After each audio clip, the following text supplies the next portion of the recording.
బయటకు వచ్చాడు. అయితే మిత్రులారా, ఇందులో మరికొన్ని అంశాలు కూడా ఉన్నాయి. బాబాసాహెబ్ అంబేద్కర్ రాజీనామా చేయడానికి ఇంకా 4 అంశాలు ఉన్నాయి. కానీ అతి ముఖ్యమైనది తీసేది. దీనితో పాటు ఇప్పుడు పార్టీల విషయానికి వస్తే మొట్టమొదటి నుంచి కూడా కాంగ్రెస్ పార్టీ నెహ్రూ గారి కాడి నుంచి, ఇందిరాగాంధీ దగ్గర నుంచి, రాజీవ్ గాంధీ గారు, ఈనాటి రాహుల్ గాంధీ వరకు కూడా బీసీలకు వ్యతిరేకమే అనేక సందర్భాల్లో మనకు రుజువైంది.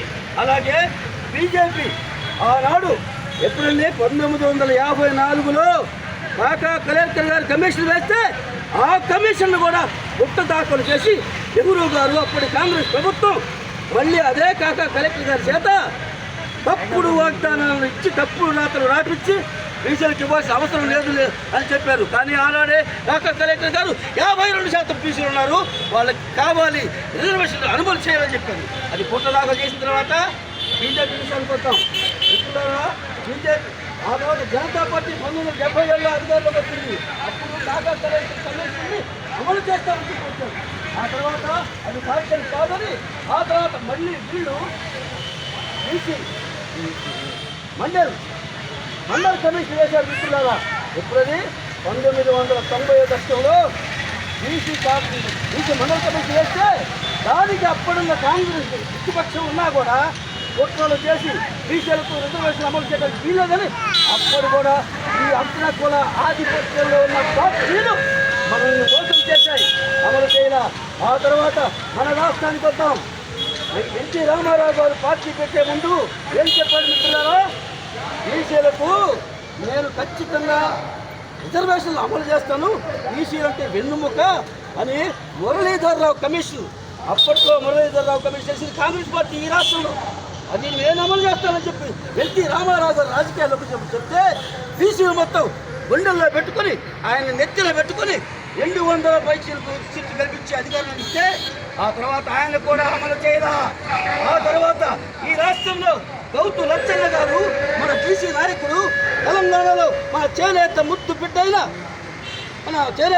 బిడ్డ బండా లక్షణ బాపూజీ గారు ఇదే తిరుపతి గడ్డ మీద ప్రెస్ మీట్ పెట్టి పెద్ద బహిరంగ సభ పెట్టి ఎన్టీఆర్ గారిని ప్రశ్నిస్తే అప్పుడు ఆయన కొంత ప్రయత్నం చేశాడు. కానీ మళ్ళీ అగ్ర కులాల వాళ్ళు అడ్డుకున్నారు. అంటే ఇద్దరు కూడా మనకి వ్యతిరేకమే. ఇకపోతే ఈ రాష్ట్రంలో అధికారంలో పార్టీలు కూడా తెలుగుదేశం, వైసీపీ ప్రతి ఒక్కరూ కూడా మనకు అన్యాయం చేశారు. జగన్ అధికారంలోకి వచ్చినప్పుడు నేను ఎన్నికలు కాదు బ్యాక్ బోన్ అని చెప్పాడు.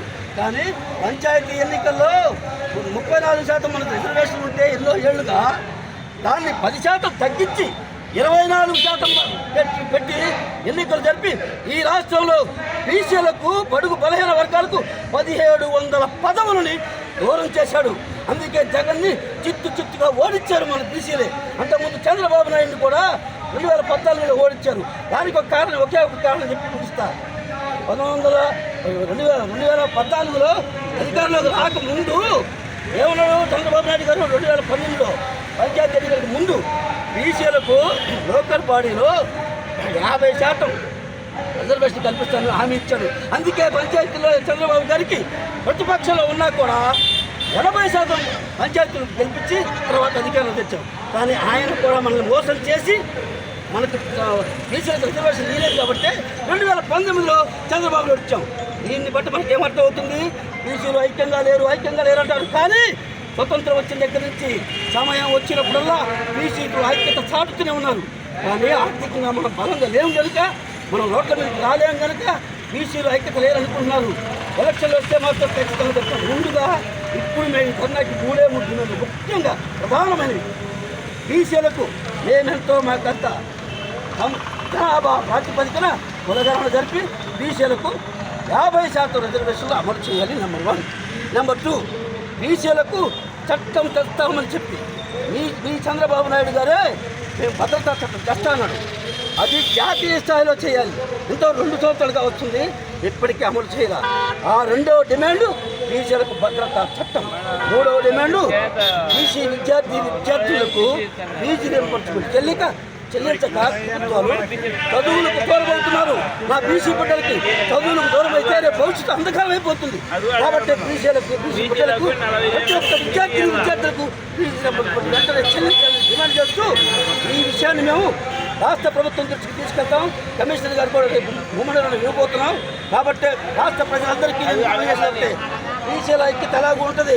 ఎలక్షన్లు వచ్చే నాటికి బీసీలకు మనం బీసీల ఓట్లు బీసీలకే ఓసీలకు ఓటు వేయచ్చు. ఎందుకంటే 175 నియోజకవర్గాల్లో మనం 40 మంది ఉంటే 5% మాత్రమే ఉన్న ఆ ఓసీలు అగ్రకులాలు 100 మంది ఉన్నారు. ఇది అంతవరకు న్యాయం. అలాగే రెండవది బీసీలకు న్యాయం చేయకపోతే పార్టీలు ఓడిస్తాం. ఈ చిన్న సభలతో మీరు ప్రజల్లో గూడు కట్టుకున్న విషయం ఇది. పాలక వర్గాలు 3 పార్టీలు కూడా కూటమి కావచ్చు, ఇటుపక్కన వైఎస్ఆర్సీపీ ప్రతిపక్షంలో ఉన్న పార్టీ కూడా మీరెందుకు మాతో రారు? ప్రజల ఉద్యమాలు మీరు ప్రతిపక్షం కదా, మీరు ఎందుకు డిమాండ్ చేయాలి? జగన్మోహన్ రెడ్డి గారిని కూడా సూటిగా ప్రశ్నిస్తున్నా. మీరు ప్రశ్నించారు కదా. జై హింద్. బీసీల ఐక్యత, బీసీల ఐక్యత, బీసీల ఐక్యత. జోహార్ మహాత్మా జ్యోతిరావు ఫూలే, జోహార్ మహాత్మా జ్యోతిరావు ఫూలే.